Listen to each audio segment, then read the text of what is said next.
Dette er min første ordentlige ekspedisjon. Jeg har aldri sovet i telt i så lang tid i strekk, eller vært så høyt i fjellet før. Mamma har nesten ikke pratet om det i det hele tatt, fordi hun har vært så bekymret. Så jeg har snakket mest med pappa om det. Og jeg tror jeg egentlig hele tiden har tenkt at vi skal være på den toppen. For jeg hadde blitt skikkelig skuffet hvis vi ikke hadde gjort det. Det er 50 år. Og det gikk inn på snappe 2 timer. Kanonhastighet, egentlig. Det er nok urealistisk å tenke at alle skal komme på toppen, fordi det her er ikke en sånn tur.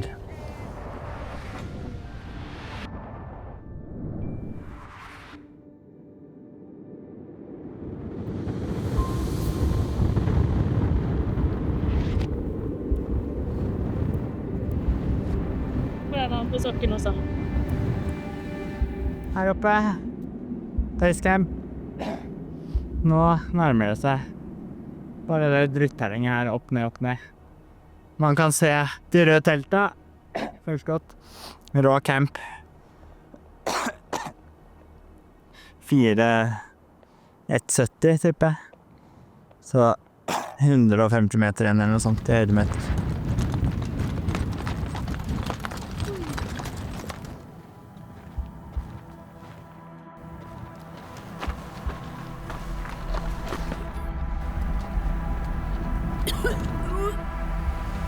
Det er litt problemer i gruppen. Hedvig sliter mye med pusten.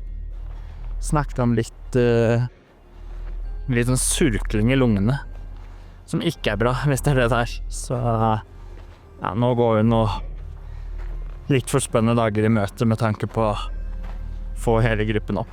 Men vi må bare ta en dag av gangen, og ikke helt ideelt på 4-2 burde ikke dette her egentlig skje. Vi kommer oss i hvert fall opp i basecamp. Jeg så mørkt på at Hedvig skulle komme seg på Aconcagua. Hun hadde noen problemer og hadde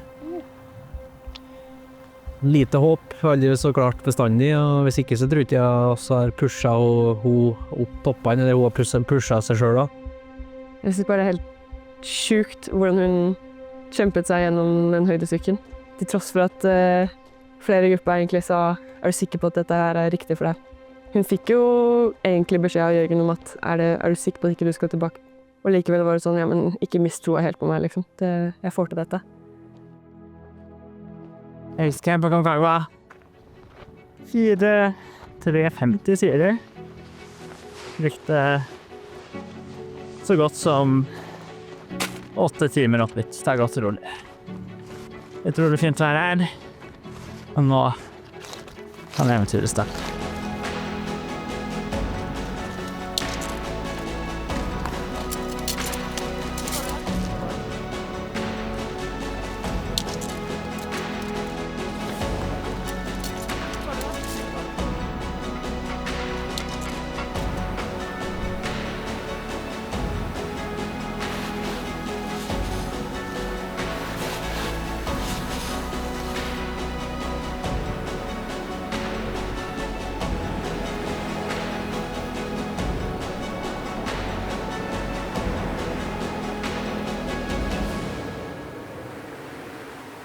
Vi skal nå flytte camp opp til det som heter Camp 1, eller Camp Canada.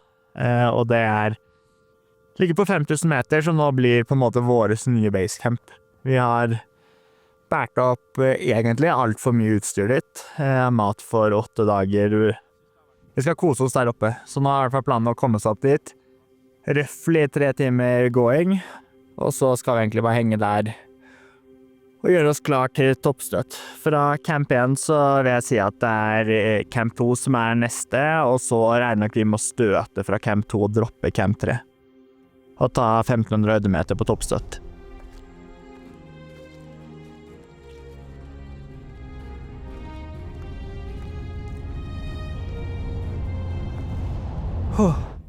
Akkurat kommet opp til Camp 1.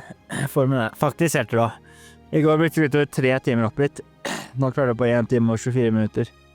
Med like tung sekk. Så nå er det bare få seg sekken, litt av mat, og så skal jeg ned og plukke opp pakningen til Hedvig.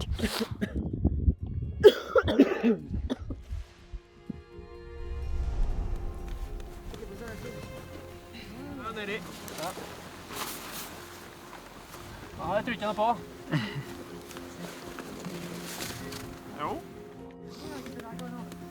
Camp 1 er endelig oppe. Begge telta bak her. Og så sjekk utsikt.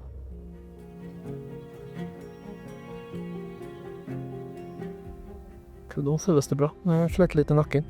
Nakken? Den banken? Ja, det forplanter seg liksom, så det stikker går på. Og skal være høyda lenge. Jeg hadde håpet på en måte, krysset fingre for at akklimatiseringen skulle gå fort, men det viste seg at det tok jævlig lang tid for min del i hvert fall, å bli akklimatisert, så jeg hadde glemt at høydesykesymptomene er ganske vond, ja. Man måtte bite seg gjennom ganske mye hodepine.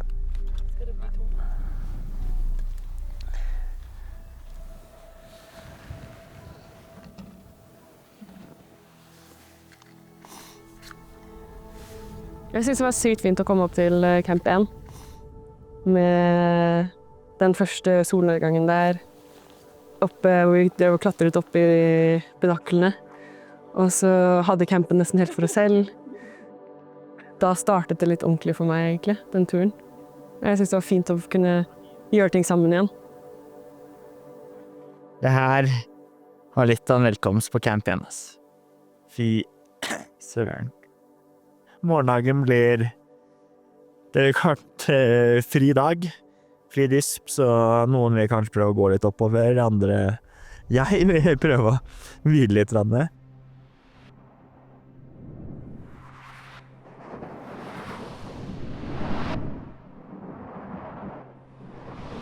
Nå er det første dag i Camp 1, akkurat våknet. Det har kommet en del snø, så nå er det mye kondens og dritt der egentlig.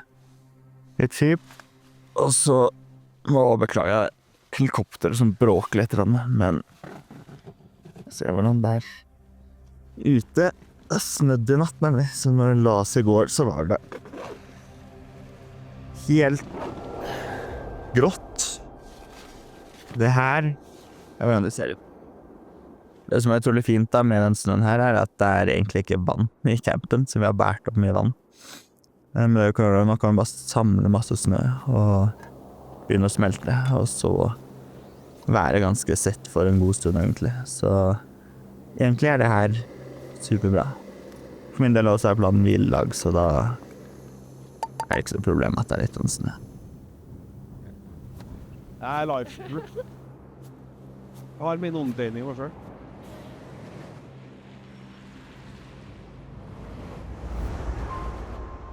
Det sosiale er jo absolutt det man setter at med mest da. Vi befinner oss på Camp 1 på Camp Canada på 5000 meter. Og så har linet opp liggeunderlaget vår, og så ligger inne i sovepostene og har linet opp padden med film. Og så er det helt vindstilt oppe der. Så er det en vanvittig flammende solnedgang. Og så ser rett bort på et ganske spektakulært brefall. Så det er liksom en sånn øyeblikk man kommer på da. Faktisk gjorde den ekstra innsatsen for å på en måte ha en hyggelig kveld da, og gjøre litt ut av det. Jeg tror det har vært mye å si for vennskapet vårt og sånn.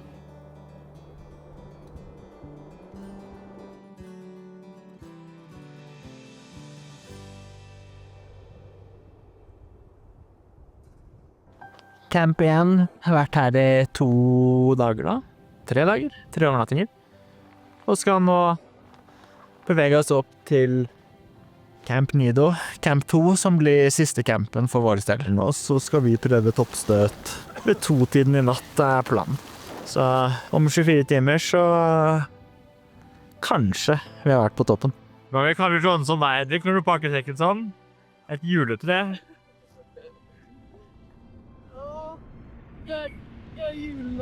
Man har jo hørt at det blir ikke noe bedre i høyden jo høyere det går opp.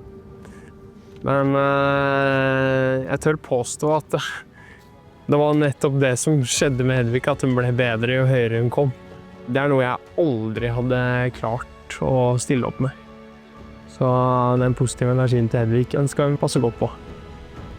Jeg klarte det, og det føles helt vilt at det faktisk er innen synshøyde, fordi det har vært ordentlig tøft for meg å komme meg hit. Jeg har vært så vidt høydesyk, og nå føler jeg at det kan gå. Jeg hadde mistet håp en stund der, men nå tror jeg faktisk at det kan gå. Og det føles helt fantastisk.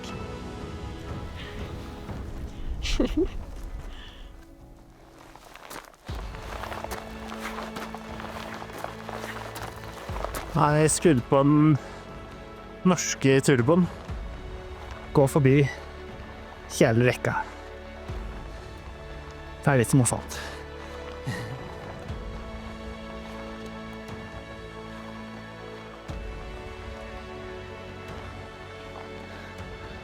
Formen bra, Ranger. Topp!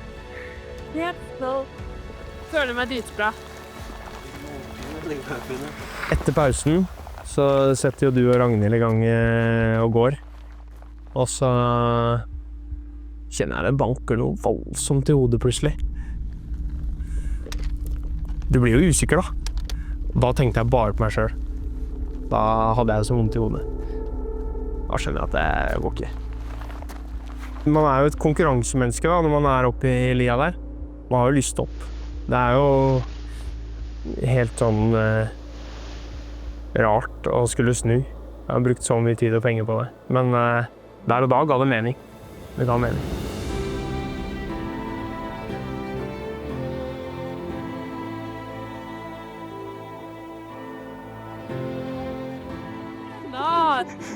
Slutt om! Ikke mobb. Jeg holder på å ta fuktighet i fjeset. Vi var sliten. Vi sparer på kreftene.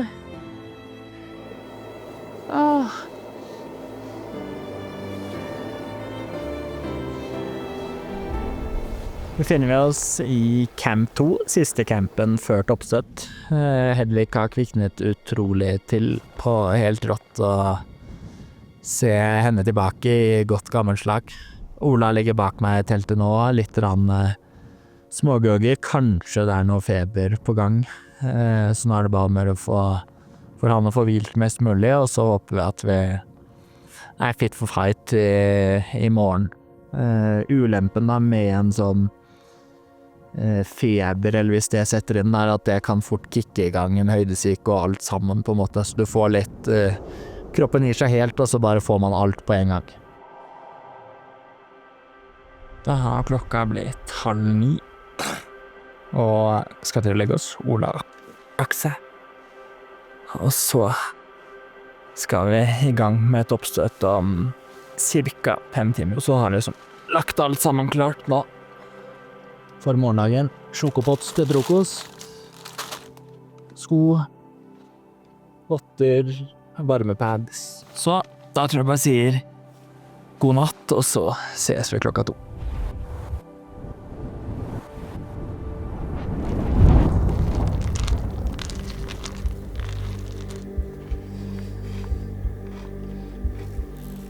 Er du klar for et oppstøt? Klokka 2. Hvordan er formen? Utmerket. Den er bra, foreløpig. Spent. Veldig spent. Våkna med den hodepinen. Da var jeg så svimmel og borte, skikkelig sånn der trøtt, sliten. Følte meg nesten litt full. Skjer det nå at jeg må roe litt for mye ned og ikke komme opp til toppen. Du blir jo usikker da. Du skjønner at høyde er noe du ikke kan kontrollere for 5 øre. Det er en helt annen verden. Følelsen jeg fikk var at hvis jeg fortsetter nå, så blir jeg en fare for meg selv. Og da er det jo fare for seg selv, og da blir man jo også litt sånn fare for de andre også.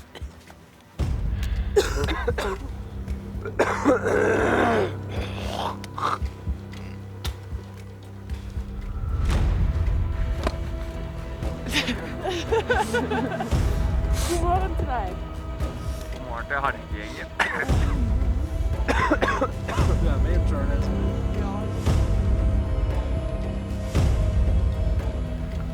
Skal ikke noe klart, kommer til å bli høyt inn her da. det tøffeste på denne turen er å se at noen takler det her mye bedre enn meg. Jeg er vant til å være blant de beste og mest robuste på en måte, og det var ikke det her. Så kommer det frem ekstra godt da. Det er på en måte, jeg må passe på meg selv.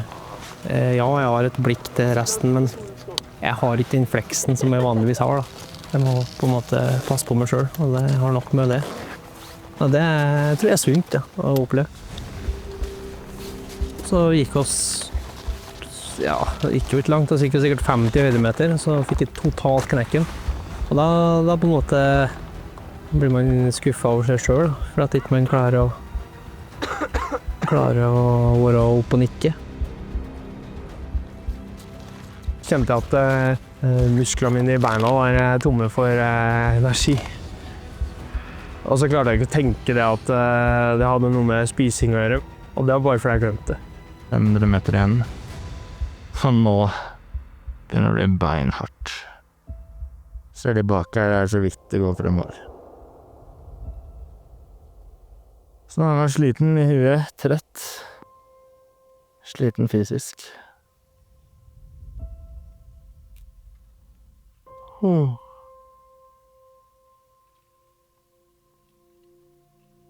Dette er hardt, ja. Med på turen nå så har vi fått besøk av Røa eldresenter.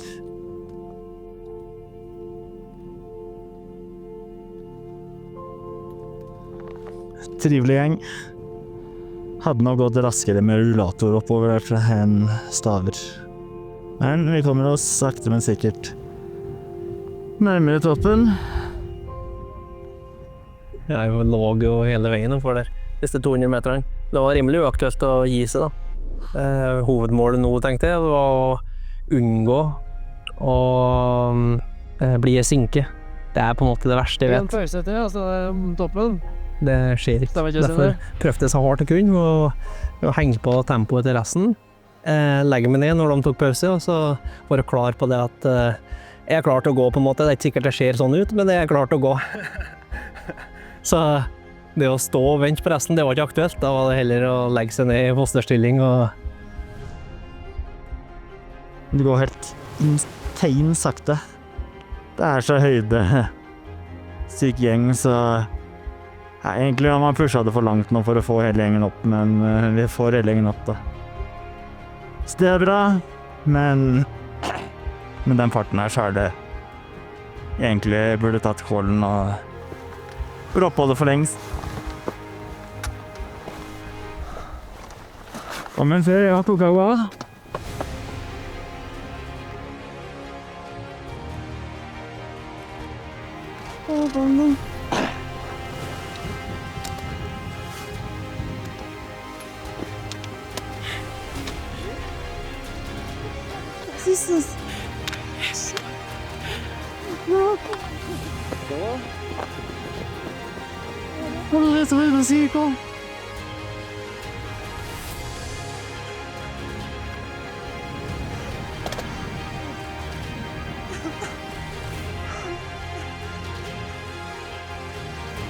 Takk, Bendik.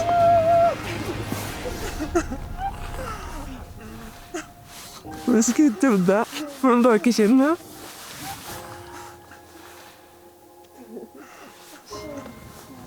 Jättebra, Ragnhild. Takk, jättebra. Jättebra. Du har også vært helt bra. Jeg tror det er så spyr der borte.